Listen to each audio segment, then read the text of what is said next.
Good morning or good afternoon or whatever time it is. I do not know. I got a puppy and my entire world has been turned upside down. Welcome in. Thank you so much for listening. My name is Form. This is Formcast episode, I believe, 98, potentially 99.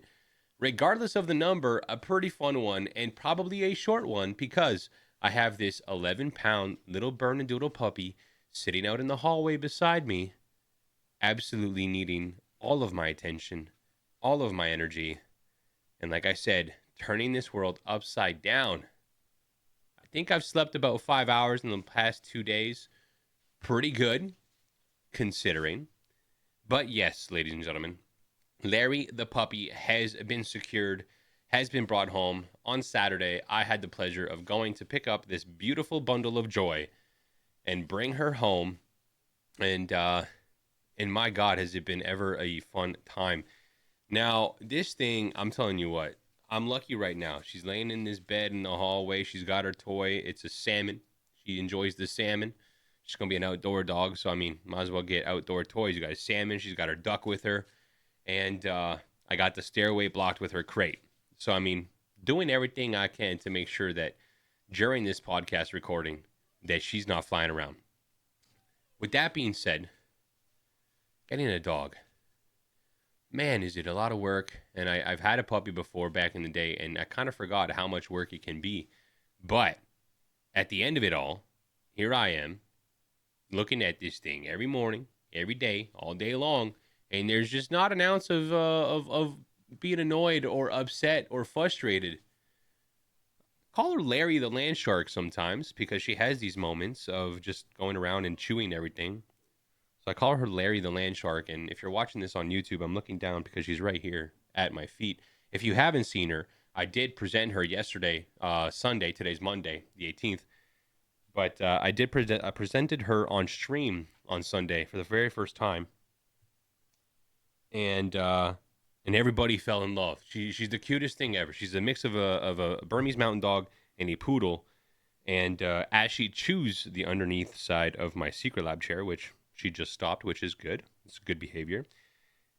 I'm absolutely in love. I'm absolutely in love. She is mixed white, browns, blacks, and a lot of personality. She's been sleeping a lot, but when she's awake, she's awake, and you got to be on your tippy toes to make sure that everything is being paid attention to. Um, I couldn't ask for a better puppy. I know it's only 2 to 3 days in, but on the drive home, literally just laid in the back seat the entire way. Just no problems. Doesn't necessarily ask to go out just yet, but has been trained before in order to go outside to go to the bathroom rather than these pee pads and stuff on the inside of the house. So she's been really good at just going out, taking her out, doing her thing outside, and coming back in with no problems. Eating no problems, drinking no problems, and the very first night I had the crate because I'm crate training her until she's able to hold that bladder all night long. Because ain't no way that I'm just gonna hope she just holds it in, or just wakes me up when she's got to go. So I had it in the spare bedroom, and the first night, oh my goodness, 4 hours straight nonstop of like crying and yelping and all this, like, get out of here, get me out of this cage, what am I in, is this a dungeon, I don't know what's going on.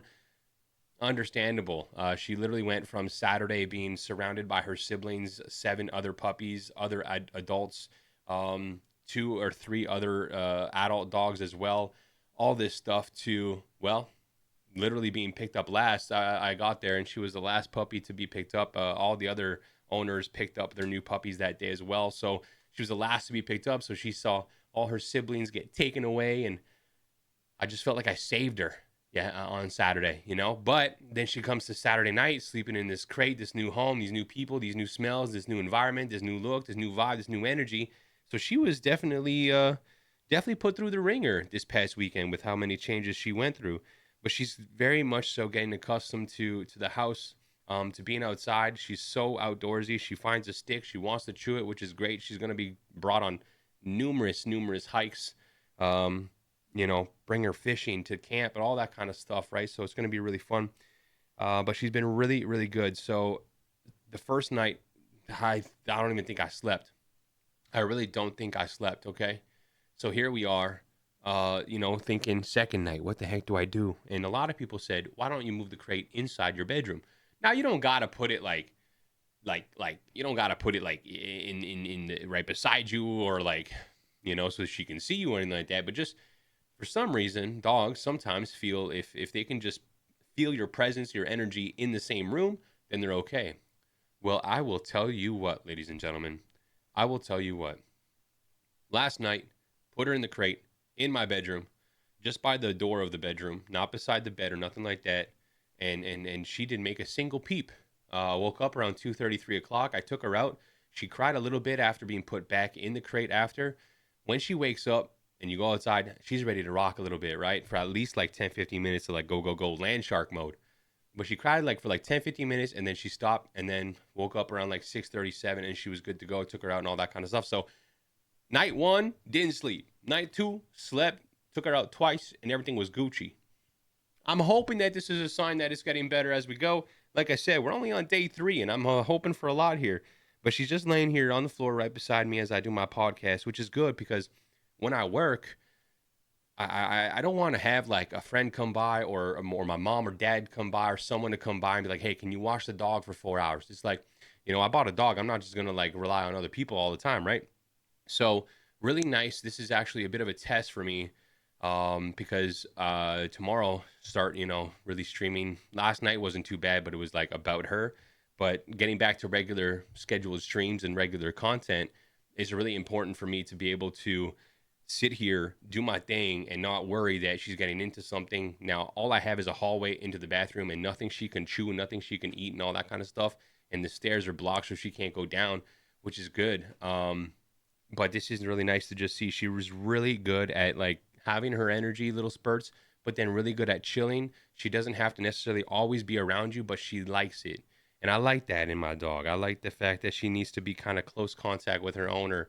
Not necessarily touching you, but like if you're on the couch and she's at the other end and you sit at the other end, well, she'll nudge a little bit closer, and find her spot and be comfortable with you right beside her. So, but nothing but good things to say. The only downside was I went to buy her first bag of food. Now, obviously, when it comes to a dog and what kind of food they're eating, usually the breeder or whoever you get them from is giving them a certain type of food, right? So you don't necessarily just want to switch it up because, well, it can affect their digestion system, and also they just could not like it and not eat, right? Then you're kind of screwed.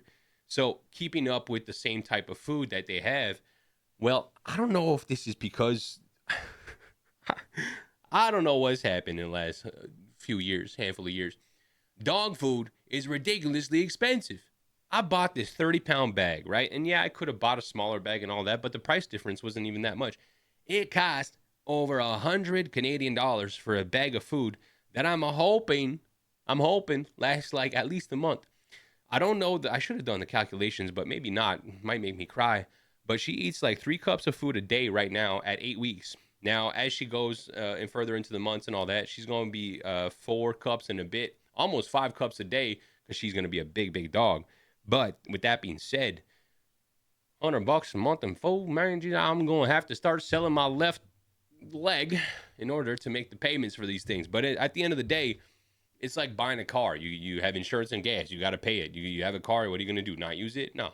You buy a dog. You got all these things. You got the vet bills coming up. I got food. I got this. I got that.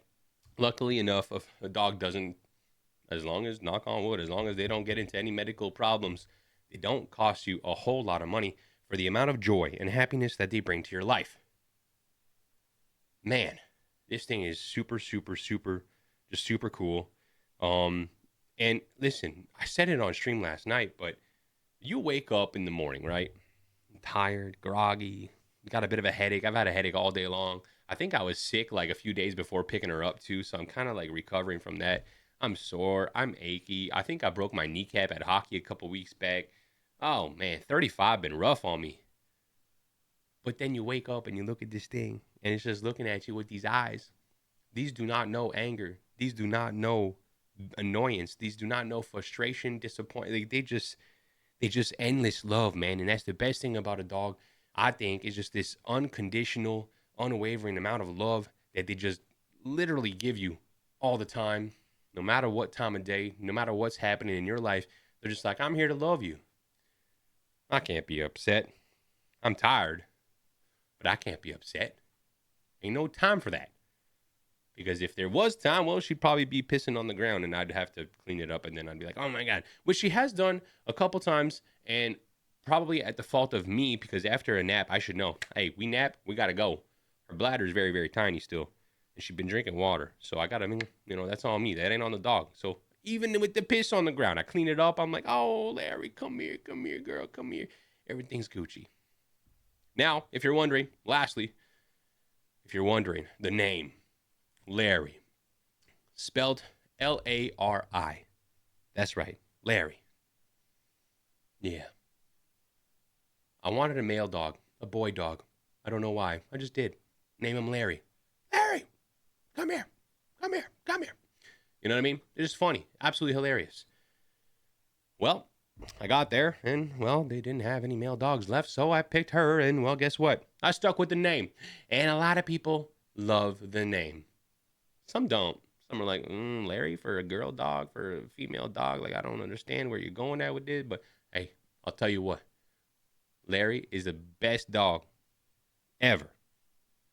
I'm going to pick her up. I'm going to show YouTube. So if you're listening on Spotify or if you're listening on Apple Podcast, come to the YouTube channel. If you're not subscribed, subscribe. We're nearing on 1,600 subscribers over there. I'm going to show her to YouTube. And then, well, guess what? It's lunchtime. And then after that, it's land shark time. Come here, Larry.